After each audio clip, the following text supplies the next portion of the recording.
মানুষের দৈনন্দিন জীবনে ঘুম একটি অপরিহার্য নিয়ামত। কিছু সহজ আমলের মাধ্যমে এই ঘুমকেও ইসলাম ইবাদতে পরিণত করেছে। তার মধ্যে অন্যতম আমল হলো ঘুমানোর আগে অজু করা।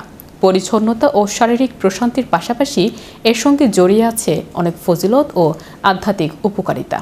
বিস্তারিত থাকছে ডেস্ক রিপোর্টে।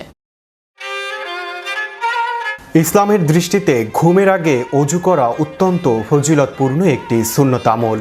এটি শারীরিক পবিত্রতা ও আধ্যাত্মিক প্রশান্তি প্রদান করে। রাসূল সাল্লাল্লাহু আলাইহি ওয়াসাল্লাম ঘুমানোর আগে অজু করার ব্যাপারে বিশেষ গুরুত্ব দিয়েছেন। তিনি নিজে এই আমল করেছেন। সাহাবীদেরও তা করতে আদেশ দিয়েছেন। তিনি বলেছেন, তুমি যখন ঘুমাতে যাবে তখন নামাজের মতো করে অজু করবে এবং ডান পাশে কাত হয়ে শুয়ে পড়বে। অজু অবস্থায় ঘুমালে শরীর যেমন পবিত্র থাকে, আত্মাও থাকে প্রশান্ত। ফেরেশতাদের সঙ্গলাভ। ঘুমানোর আগে অজু করার অন্যতম একটি ফজিলত হলো ফেরেশতাদের সঙ্গলাভ। নবীজি সাল্লাল্লাহু আলাইহি ওয়াসাল্লাম বলেন, যে ব্যক্তি পবিত্র অবস্থায় ঘুমায় তার সঙ্গে একজন ফেরেশতা রাতভর অবস্থান করেন এবং সে জাগ্রত হলে তার জন্য এই দোয়া করেন, হে আল্লাহ, আপনার এই বান্দাকে ক্ষমা করে দিন, কারণ সে পবিত্র অবস্থায় রাত কাটিয়েছে। ফেরেশতাদের এই দোয়া পাওয়া একজন মুমিনের জন্য কত বড় সৌভাগ্যের বিষয় তা সহজেই অনুমেয়।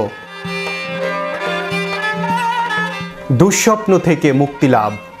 অজু অবস্থায় ঘুমালে শয়তানের কুমন্ত্রণা থেকে নিরাপদ থাকা যায়, কারণ অজু মানুষকে পবিত্র রাখে এবং শয়তান অপবিত্র ও অবহেলার সুযোগ খোঁজে। কারণ অজু মানুষকে পবিত্র রাখে এবং শয়তান অপবিত্রতা ও অবহেলার সুযোগ খোঁজে।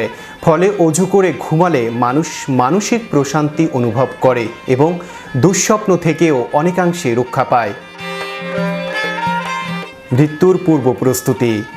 অজু করে ঘুমানোর আরেকটি গুরুত্বপূর্ণ দিক হলো এটি মৃত্যুর প্রস্তুতির মতো। ইসলামে ঘুমকে ছোট মৃত্যুর সঙ্গে তুলনা করা হয়েছে। পবিত্র কোরআনে বলা হয়েছে, আল্লাহ মানুষের প্রাণ হরণ করেন তার মৃত্যুর সময়, আর যার এখনও মৃত্যু আসেনি তার নিদ্রাকালে। দেহে সতেজতা আনে অজু। অজু শরীরের জন্য উপকারী। এটি ক্লান্তি দূর করে দেহ মনে শান্তি ও সতেজতা এনে দেয়। শরীরকে রাখে পরিষ্কার ও পরিচ্ছন্ন, ফলে ঘুম হয় আরামদায়ক ও শান্তিময়। বিশেষ করে যারা অনিদ্রা বা মানসিক অস্থিরতায় ভোগেন তাদের জন্য অজু করে ঘুমানো অত্যন্ত কার্যকর প্রতিষেধক হতে পারে।